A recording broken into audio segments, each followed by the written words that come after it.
Hey everyone, this is Dheeraj, and we are on our Creator DAO Twitter Spaces and talking with Beanstalk. With me, we have B. We have Beanstalk's ID as well. TB is here, but our main speaker today will be Publius, who is the founder of Beanstalk. And like, what does he do, and what is Beanstalk is something like we will talk a lot, right? Like, so welcome, Publius. Nice to have you here. Am I pronouncing her name right? Yeah, Publius. We're not the name is originally Roman or Latin, and so we're not exactly how it was said back then, and also not exactly how Alexander Hamilton or James Madison or John Jay would have pronounced it in the late 1700s. So Publius, dealer's choice. We're not going to complain. Awesome, awesome. So nice to have you here, Publius. You know what? Yeah, Let's, thank you for having as you us. exactly what you were talking about before we get into the protocol. Tell me more origins about the name. Why did you pick it? And a little bit more about you. Sure. So you're asking about the name of Beanstalk or the name of Publius? Yeah, your name. So, see, the thing is with me, I like to get to know the person a bit better. So, like, who we know as a human being whom we are talking to. No pun intended. So, I would like to know a little bit about how did you pick the name and a little bit about yourself, whatever you can reveal. Definitely. So the decision to we're a group. Publius refers to the founders of Beanstalk uh, that deployed Beanstalk on the Ethereum mainnet, but now are just part of Beanstalk Farms. Now, the name Publius is inspired by uh, the writings, specifically the Federalist Papers, which were authored pseudonymously under the pseudonym Publius, advocating for uh, the American Constitution.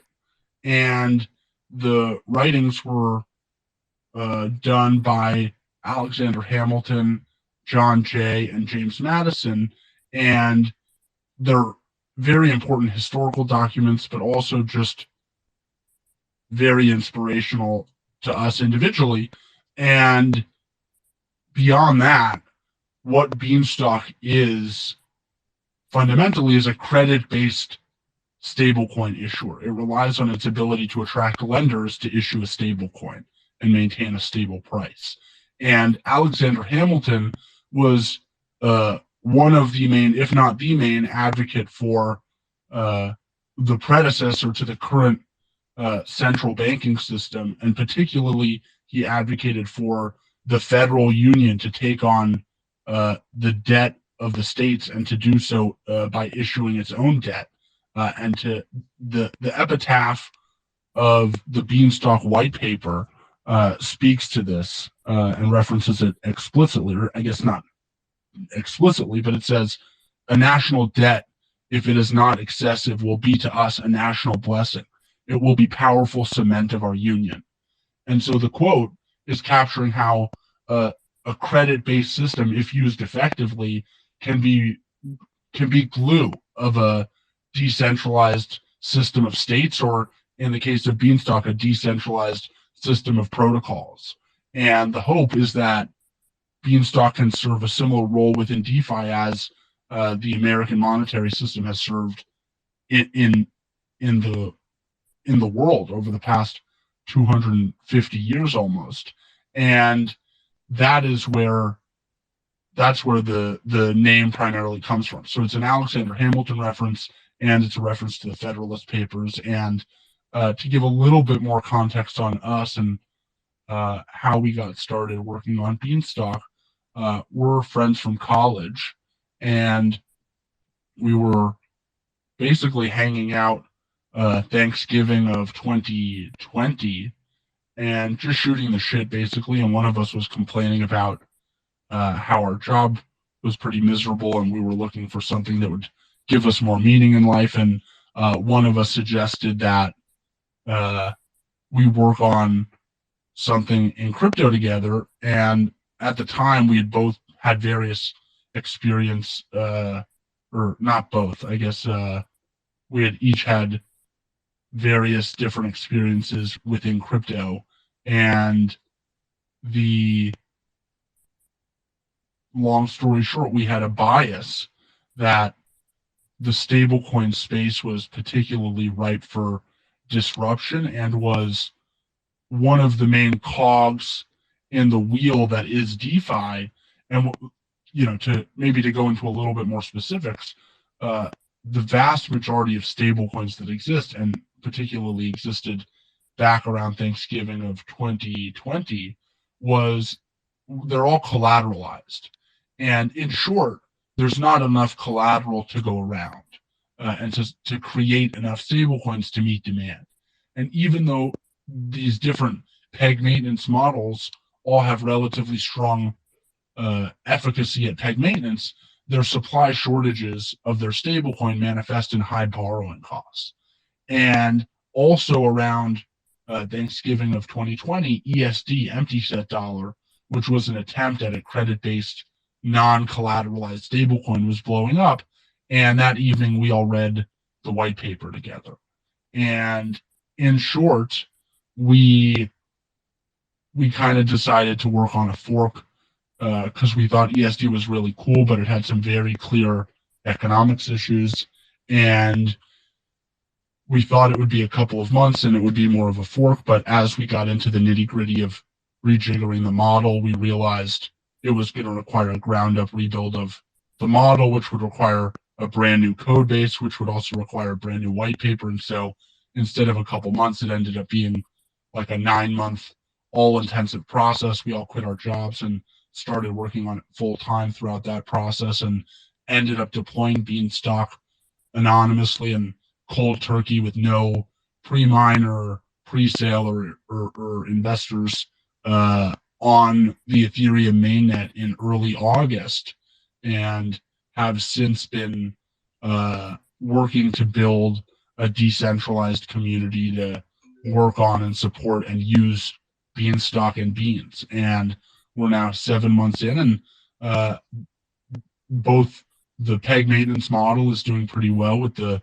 bean price at basically exactly $1 at the moment, and the Beanstalk Farms decentralized development organization is consisting of a dozen full-time people and like 2 dozen part-time people now, all working on Beanstalk. And there's a really diverse, high-quality community all working on Beanstalk at this point. So not to get off topic, I know you asked about us, but this very much isn't about us, and is more about the protocol and the community, and where Beanstalk is headed. But understand the importance of understanding where the inspiration for this came from. Yep. I think Mm. that ties down to the story, right? Like when people are understand why you are inspired, what makes you do these things, people can stand behind it than just like like hey, look at this high API, let's go ape, right? Like that's a better model than just you liking something, right? Like so. That's why we ask these questions. And I know you spoke a bit about being anonymous and building, right? Like it's been 8 months you've been doing this. I just wanted to ask you, how is it as a anonymous team building protocols, and what has been your experience in doing that? Well, on the one hand, it's a little bit difficult because there's a lot of corners in theory we could cut by doxing ourselves to particular people that would benefit Beanstalk, but ultimately, uh, it's been hard to sit on our hands from that capacity, but have done a very good job of it thus far. And it started to become surreal where sometimes we're even talking to people that we know for in the physical world, but they don't know us as Publius, and it's a little bit awkward. And that part feels a little bit disingenuous, which isn't the best because we're trying to be very honest in how we conduct ourselves, but doing what we think is ultimately best for Beanstalk. With that said, we've been kind of amazed at the quality and the volume of people that are interested in working on Beanstalk in various capacities. And that's been the part that, as Anons, we've been most shocked by, is that without really using any of our own connections or network, we've been able to tap into an incredible set of contributors that have, PhDs and or just dropped out of their PhD programs to come work on Beanstalk, and stuff like that's really cool. So our experience as Anons has been incredibly rewarding. It's a little bit weird sometimes when there was like the first Bean meetup or the first Beanstalk meetup at East Denver, and we weren't there, which is kind of, it's too bad. We would have loved to have been there. So that's where at the margin it's maybe a minor personal cost that we're willing to bear, but that's our experience as Anon founders, which is what you asked about. So that's both the good and the bad of it, but overall, very rewarding experience. That's awesome. That's awesome. B, would you like to? I think I cut you off in you were trying to ask a question last time, so I would let you. Oh, I was asking, I was wanting to ask questions because Publius, you mentioned ESD, and I think a lot of us remember when ESD was the talk of the town on the crypto Twitter space. What is it that because Beanstalk is also a credit-based stable coin. What is it that Beanstalk is doing differently to maintain the peg that is different from what ESD did? Awesome. So there's a variety of differences, both how the system handles when the price is too high and the price is too low between Beanstalk and ESD. But I can break down a couple of the core differences. So the biggest difference is that Beanstalk evaluates the amount of beans that it should mint when the price is too high based on the market. ESD used a more theoretical approach, specifically referencing the quantity theory of money, whereby if the price was 1% above their peg price, so $1.01, they would increase the total supply of ESD by 1%. And in short, that created way too much inflation. And furthermore, when the price, and so just to juxtapose that before I get into the details, but when whereas ESD would mint 1% of the total supply if the price were 1% too high, Beanstalk every season, so every hour, looks at the time and liquidity weighted average excess or shortage of beans in right now there's only one minting pool, the Bean ETH Uniswap V2 pool, but that's going to be generalized in the near future to include other pools. But Beanstalk compares the ratio of the Bean ETH Uniswap V2 pool with the USDC ETH V2 pool, and therefore can determine the price of a bean compared to $1 in a decentralized fashion without any exposure to the centralized operators of USDC. And what Beanstalk does is it basically says, let's stick with the example where the price is above $1. Beanstalk takes the time and liquidity weighted average shortage, not an excess, shortage of beans in the Uniswap Bean ETH pool over the previous hour and mints exactly that amount of beans. So to put that in more explicit terms, let's say in order to return the price to $1, Beanstalk needed on average over the previous hour 100,000 beans to be sold. In that case, Beanstalk would only mint 100,000 beans at the top of the next hour. Whereas, let's say 100,000 bean excess in the pool means the price is at $1.01. if Beanstalk had the same minting schedule as ESD, Beanstalk would increase the total supply by 1%, not as a function of the market supply.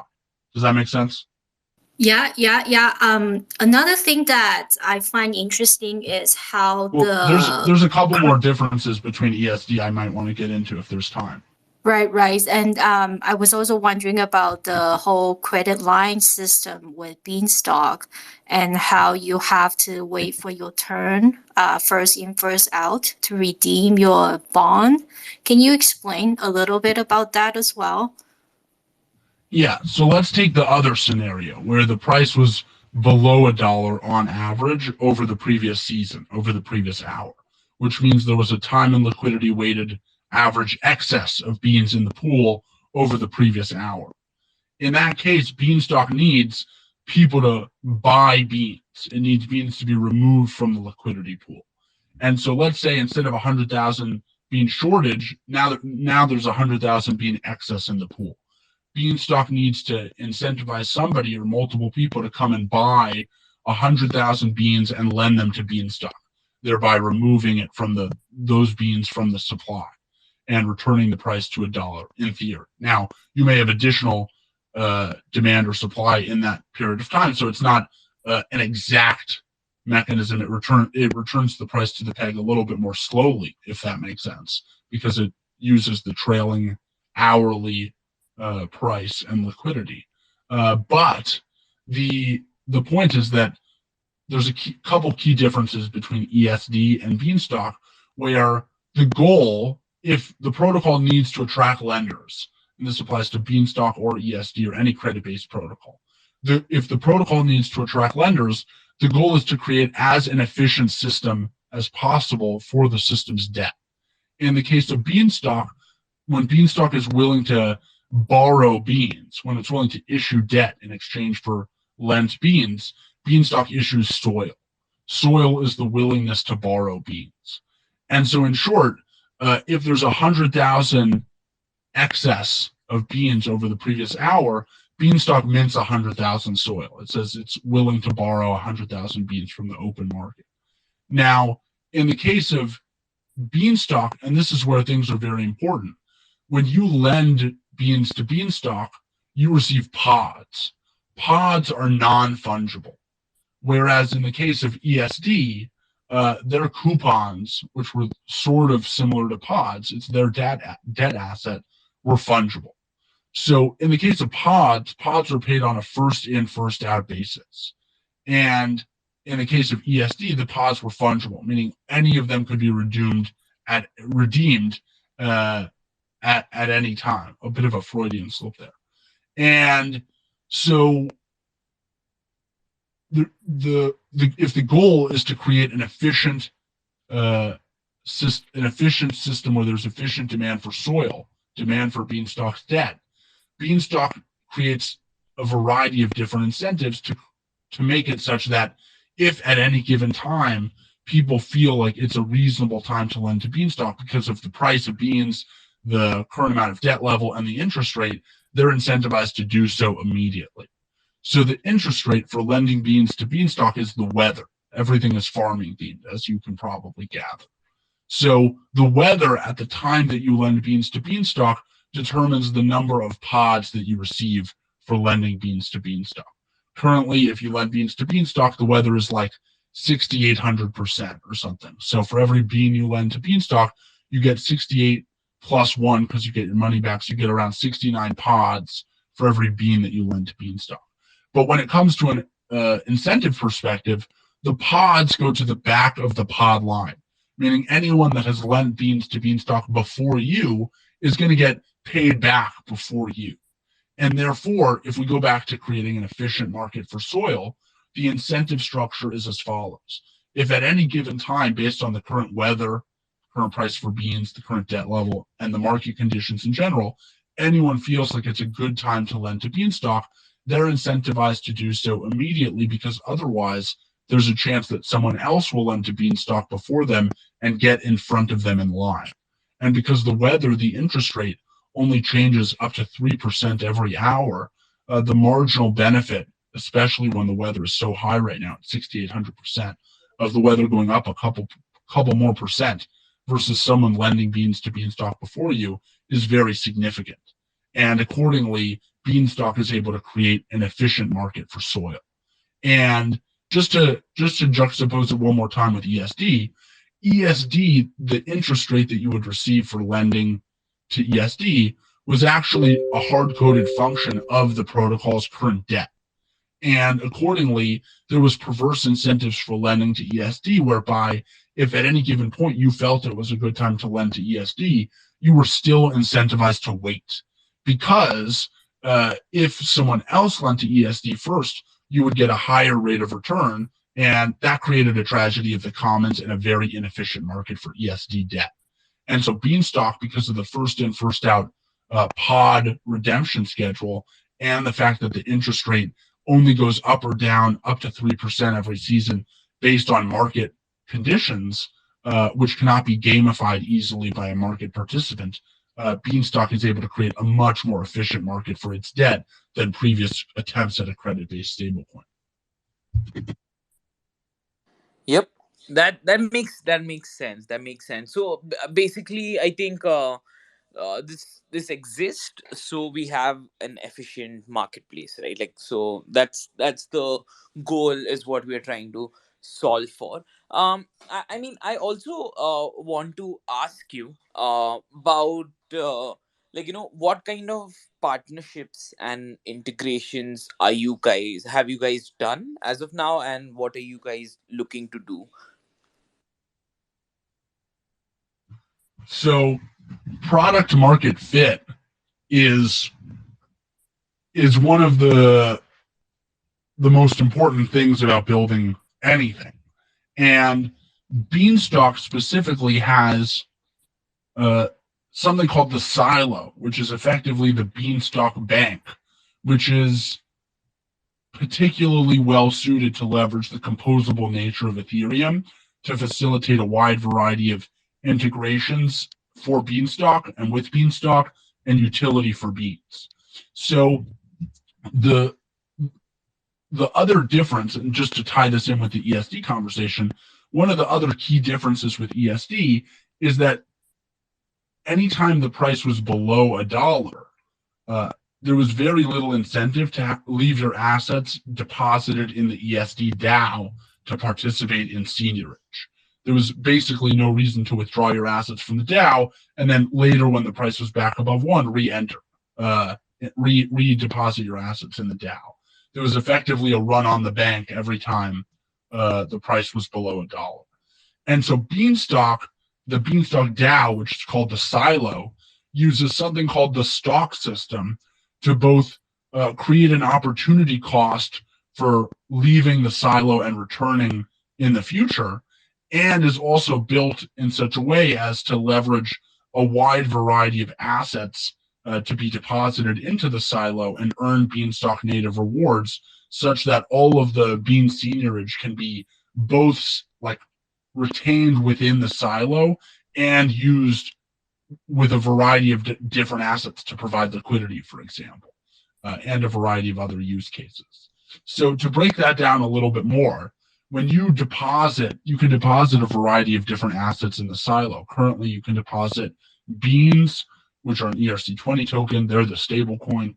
You can deposit Bean ETH, Uniswap V2 LP tokens, and you can deposit Bean 3 Curve stable swap curve tokens. And now that pool was recently launched and added to the silo through BIP 12, Beanstalk Improvement Proposal 12. And what BIP 12 did was it started the generalization process of the silo, where when Beanstalk was initially deployed, the key parts of the model were put in place such that it could demonstrate whether or not it could maintain the bean price at its peg in a reasonable fashion. That's the main question. Now that Beanstalk has been alive for 7 months and has done a decent job of maintaining peg, the goal is to generalize Beanstalk to be widely integrable with the rest of DeFi. And so the way the silo works, and BIP 12 was step 1 in the generalization, such that any token can be added to the silo if it's on a whitelist. But in the future, a variety of different assets can be added to the silo and then receive stock. So to go back to the ESD example and how Beanstalk creates opportunity cost for for leaving the silo and quickly returning. When you deposit assets in the silo, you receive stock at the time of deposit. And the amount of stock that you receive is dependent on the asset that you deposit and the bean denominated value of the deposit at the time that you deposit. And in short, the way Beanstalk creates opportunity cost for leaving the silo and returning is that Beanstalk rewards you more stock over time for leaving your assets deposited in the silo continuously in a linear fashion. And if you withdraw your assets from the silo, you have to forfeit all of the stock associated with the assets that you withdrew. And so, if your intention is to withdraw and quickly or at some point in the future redeposit your assets in the silo, there's opportunity cost in the form of all of the grown stock that you've received for being deposited in the silo for an extended period of time. And in doing so, that creates a really sticky effect where the longer assets are deposited in the silo, the less likely they are to be removed from the silo. And for reference, stock is both the governance token of Beanstalk and entitles everyone who owns stock to participate in votes on BIPs, Beanstalk improvement proposals, again. But it also entitles you to bean seniorage. So every time the bean supply increases, half of all newly minted beans, if we go back to that scenario where there was 100,000 uh, bean shortage, time weighted and liquidity weighted average bean shortage in the bean ETH pool over the previous season, half of those 100,000 beans that are minted will go to paying off pods in the front of the pod line, and 50,000 will be distributed pro rata to stockholders. And so there's protocol native utility in the sense that you can use your beans or the various other assets, which to start will most likely be LP tokens that are part bean, to receive Beanstalk native rewards. And in doing so, the idea is that there will be protocol native rewards offered for a variety of different assets deposited in the silo. And this is where things start to get very exciting. So this week, Beanstalk Farms submitted a proposal for the Bean 3 curve pool to be included in the gauge on curve. If that proposal, which will be formally submitted in the next couple days, is approved, then LP token holders for the Bean 3 curve pool will be able to receive either gauge rewards from Curve or rewards from Beanstalk. But another upgrade to the silo that is happening hopefully in the next couple weeks will facilitate the deposit of, for example, convex Bean 3 curve tokens, where you'll be able to receive both Beanstalk native rewards and non Beanstalk native rewards in the silo. And so if the Bean 3 curve pool is approved in the gauge, you'll be able to deposit your convex Bean 3 curve pool tokens in the silo in the not too distant future and receive rewards from both curve and from Beanstalk and potentially also convex. And so that's where things get very interesting. You can see how the ability to earn rewards from both Beanstalk and other protocols by using your beans and other assets is novel, and that type of utility and composability is also novel. And so that's where we think the product market fit for various integrations with Beanstalk is going to happen. And we're already starting to see that where something like Afra Finance is launching and uh, gonna perform a peg maintenance strategy where they deposit assets in the silo and try to receive Beanstalk native rewards and do a variety of other peg maintenance market operations on top of Beanstalk. So that's like there's just a variety of different protocols that are starting to look at using Beanstalk in addition to the integrations and utility that Beanstalk Farms is going to champion in the coming weeks. That's Whoa, whoa. super cool. Yep, that was awesome, right? Like I'll speak, then I let B speak. Because um honestly it just makes sense. One, I just like do a rundown of what you spoke. One, if you you like if you are in the silo for the longest time, then you are incentivized, you'll get more rewards.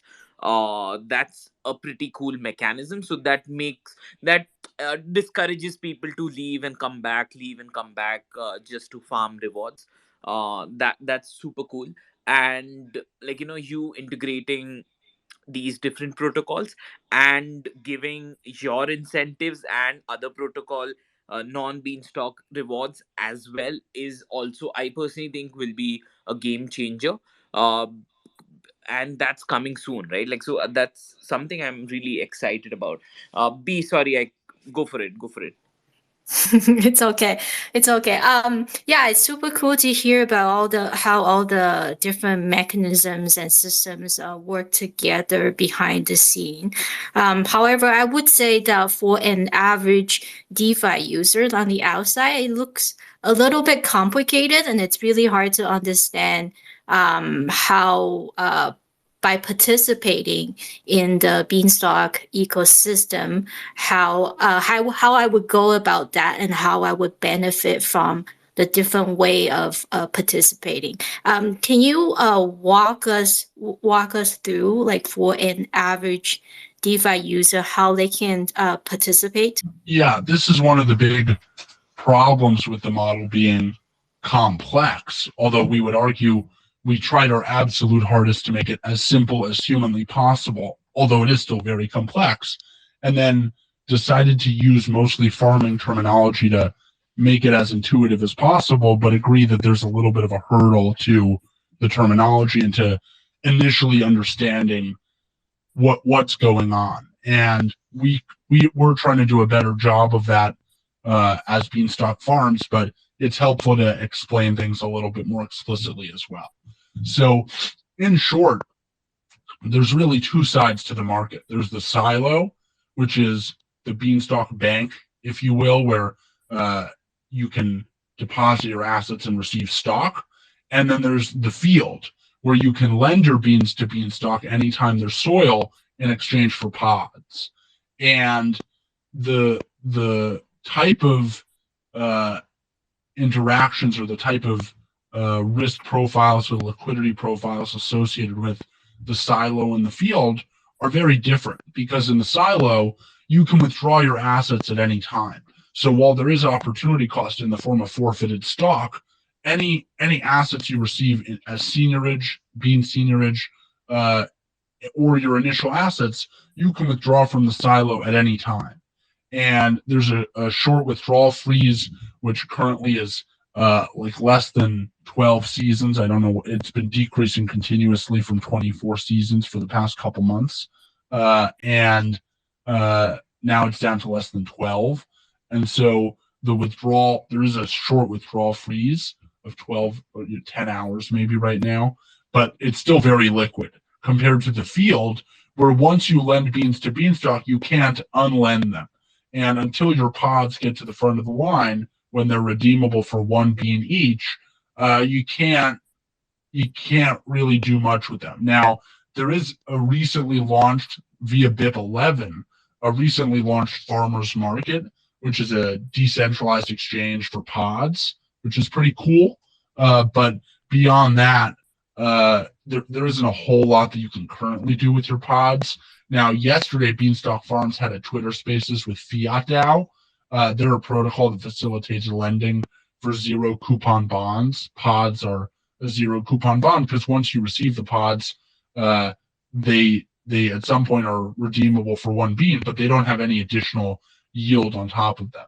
And accordingly, Fiat DAO is interested in allowing people to take out loans against their pods, which is really cool. So that's just one example of where, even though it's still early days within the system, there seems to be a lot of interest in other protocols to leverage Beanstalk as a DeFi primitive and also leverage its various assets. So along those lines, and talking about leveraging fungibility and composability, pods, they're non-fungible because they're first in, first out, but deposits are going to be implemented as semi-fungible 1155 tokens, and stock is going to be a fungible ERC20 token.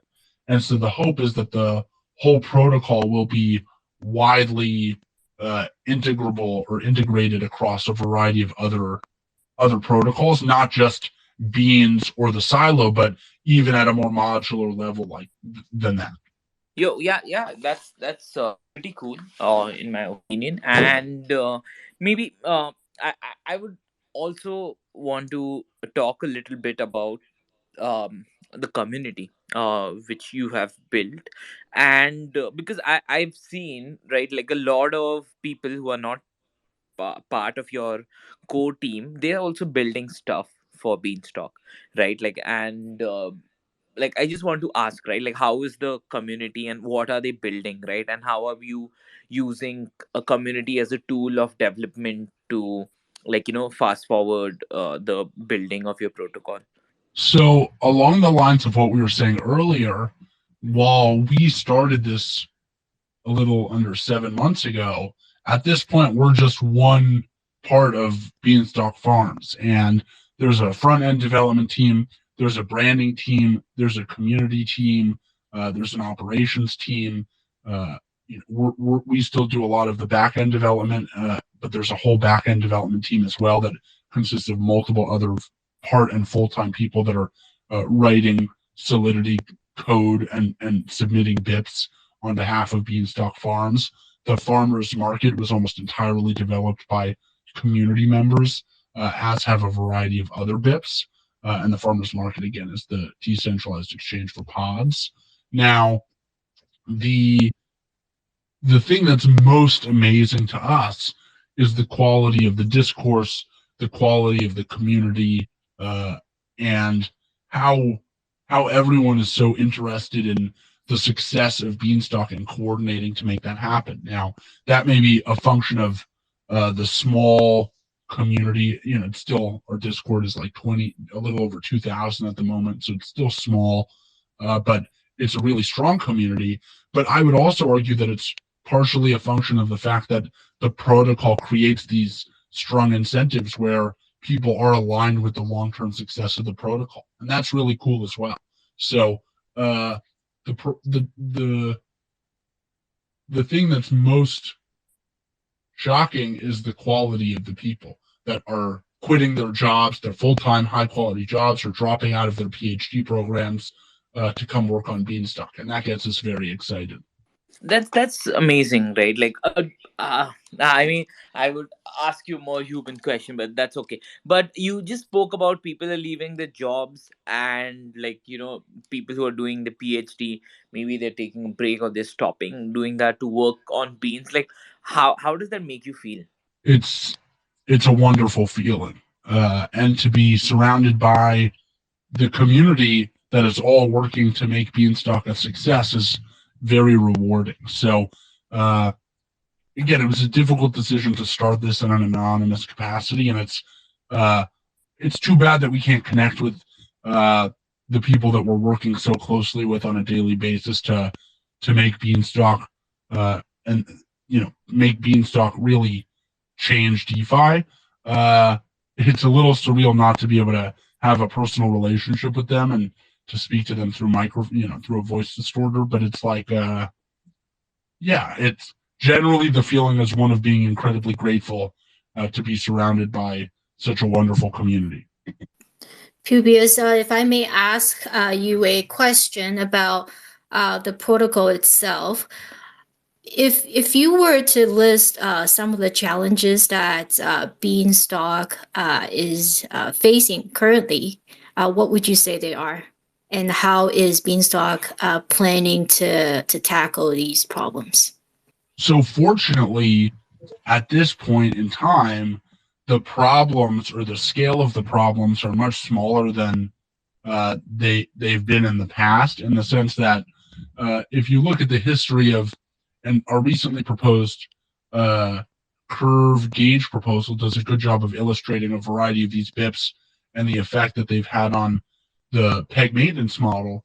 But the model that Beanstalk was initially deployed with uh, wasn't going to last. It had too many flaws, and so fortunately, Beanstalk Farms has been able to make sufficient changes to the model to, adjust it in real time effectively to make the necessary changes. Now, at this point in time, while there are certainly some problems we could delve into, it's important to note that they're not as serious or existential to the model, at least certainly at the moment. One example of a problem, and we just dropped a draft. Beanstalk Farms just dropped a draft of a BIP proposal. I guess a BIP is a proposal, so don't want to say BIP proposal. But the just dropped a draft of a BIP in the Beanstalk Discord to make a change to the weather, which is reflective of the fact that one of the problems we currently face is that Beanstalk can't measure demand for soil, or in fact changing demand for soil as accurately as we would hope it will. And when Beanstalk changes the weather every season, at the start of every season, it changes the weather based on the price over the previous season, the debt level, and the change in demand for soil. And the fact that Beanstalk can't measure demand for soil particularly well, which is a function of some of the very important efficiency improvements made in BIP 9, make it such that in certain edge cases, Beanstalk isn't making the most efficient weather change. And so the BIP 13 weather change proposal is more of a short-term fix, whereas again, it's not on the scale of things, it's not a huge problem, but one of the problems Beanstalk Farms is working on is figuring out a way to more efficiently measure demand for soil from season to season. Awesome. Before we go into the next question, we're happy to take any kind of questions from the audience. If you guys wanna say something, have question for Publius, feel free to request, or you can also DM me, and I'm happy to take a question. So I'm just inviting few of the other creator guys if you guys wanna come up. And yeah, before we go into any public questions, yeah, you wanna ask something? I guess what I wanted to, before anyone comes up to ask questions, I guess I'm thinking about, like, we have so many stable coins right now in the previously you mentioned that there's a shortage of stable coin, but there are a lot of different types of stable coins that we are currently seeing right now in the DeFi ecosystem. Are there stable coins out there that you see as a truly decentralized, a competitor for Beanstalk? Definitely. Definitely.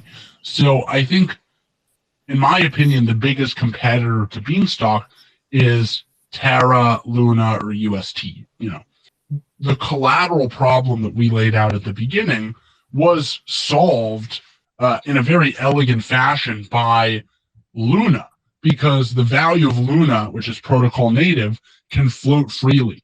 And therefore, when there's excess demand for UST, the value of Luna can grow sufficiently to reflect that, such that even though it's not directly collateralized, the fact that you can always redeem UST for Luna solves the collateral problem while maintaining peg maintenance in a strong way because of convertibility.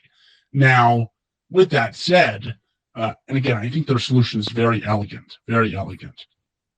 The fact that, and this is in part a function of their model, the fact that the collateral is Luna effectively means that the speculation on the growth of the system happens in Luna. Anytime there's excess demand for UST, that manifests itself in demand for Luna. And particularly, all of the excess demand results in profits for Luna holders, not UST holders. And in practice, there's no protocol native opportunity for any of that seigniorage to be distributed to UST holders. There's no protocol native rewards. Now, that's where Anchor Protocol has come in and has created some sort of utility for UST. But in practice, and I think the the recent sale, well, the $450 million anchor backstopping in Luna demonstrates in practice how this, which happened recently, demonstrates in practice how this actually works. The Luna speculators that have all of the upside in the system are willing to, effectively hand out a small percentage of those gains to the UST holders in the form of Anchor Protocol, and they're willing to subsidize that utility. But that's pretty inorganic. Whereas Beanstalk, because you can deposit your beans directly in the silo, you can earn a portion of bean seigniorage directly through holding beans. And there is some aspect of separation between the speculators in the true long-term growth of Beanstalk in the field, which typically has a much higher return than being deposited in the silo, which the silo is more liquid. At the same time, the silo creates in a protocol native fashion a really high quality use case. And the other thing we would highlight, and again, we think UST is awesome and that system is very elegant, but where you also run into some issues is that they run on their own blockchain, which they can have a bridge to Ethereum and to other networks, but the fact that Beanstalk is native to Ethereum and beans are issued native to Ethereum, and furthermore, the silo exists on Ethereum and you can leverage other tokens and the composable nature of Ethereum and within Beanstalk, that's really powerful and something that you don't really get, certainly without some additional complexity and bridge risk by using UST or Terra Luna. And so that, just to get into the weeds, that primary difference, the fact that Beanstalk can exist on Ethereum as opposed to its own blockchain, is how Beanstalk goes about solving the Oracle problem. So Terra leverages its miners and requires its miners to submit prices for any of the Terra stablecoins that are currently outstanding. Whereas Beanstalk leverages, as we were talking about earlier, the fact that there's centralized collateralized stablecoins like USDC that trade on dexes against Uniswap, which is a decentralized asset, and then comparing the Uniswap USDC ETH pool with the Bean ETH pool. And so because of the difference in the Oracle solution, Beanstalk is able to exist directly on Ethereum and leverage the convertibility of DeFi. So that's where I think Beanstalk has a real edge, or potentially an edge, on UST or Terra Luna, and where Beanstalk Farms is really going to hope to leverage that is in its continued generalization of the silo and the bean farm, such that DeFi users will be able to perform really sophisticated interactions and transactions within Beanstalk and outside of Beanstalk, all in a single transaction through Beanstalk. So the hope is to make Beanstalk a core piece of DeFi and leverage its composable nature. Curious. I'm also curious about, how Luna recently added injected $1 billion worth into Bitcoin and added it as one of their backings. Now, I'm curious of what your take on stablecoin that is not purely algorithmic. So something like Frax. So like it's almost half algorithmic, but then when the market condition is different, they would be able to switch to their other backings of stablecoins. What's your take on this type of stablecoin? So I think we have to be careful using the term algorithmic, because basically any stablecoin that's issued by a smart contract, even USDC, could be described as algorithmic. Beanstalk is credit-based as opposed to Frax or Luna are collateralized, as are DAI and MIM and USDC and Tether. They're all collateralized, Now, Frax employs a very similar model to Terra Luna, but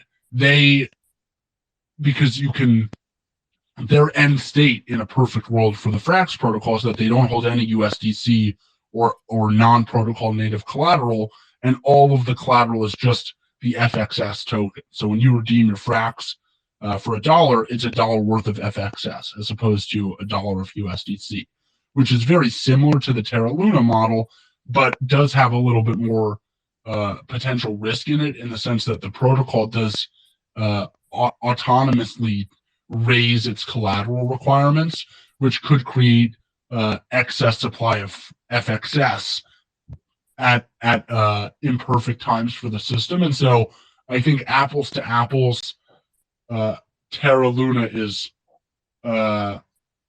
probably a more elegant economic mechanism, but Frax does exist on Ethereum, which does have some key benefits to it in terms of leveraging composability. So there's a variety of different angles with which to analyze that. Apology. Sorry. I don't know how we all got disconnected. I think we'll just wrap up here with one more question, so our recording can sound more complete. Yeah. Right. I didn't have a question, but I would like to know about the poker tournament we're doing, and then we could wrap up. Would you like to so Beanstalk Farms is putting on a cool community event this Saturday at 8:30 Eastern, 5:30 Pacific. 100 bean buy-in, huge rewards, like 600,000 pods, different other rewards. I don't even know what, but it should be lots of fun. So anyone who's interested in learning more about the community or about Beanstalk, or just having a good time, should come hang out and play some poker. Awesome. And how can someone join your community? Is there any requirement, or where do they find no requirement whatsoever? So you can just go to the Bean.money website. It's got a link to the Discord. So does the Beanstalk Farms Twitter page. So the Discord's really easy to access, and that's where most of the stuff happens. So thank you for coming here, Publius. Sorry about the last second drug, just Twitter Spaces thing, and taking your time out and talking to us. And thank you guys for coming. And we will be recording. We have recorded this. It will be out really soon. And that's that. B, on to you. It's good. Thanks for the chat, Publius. There's a lot to digest, but I look forward to working with you guys and understanding Beanstalk a little bit more in the coming days. Right. Thank you guys for having us. Have a great one. Yeah. Bye.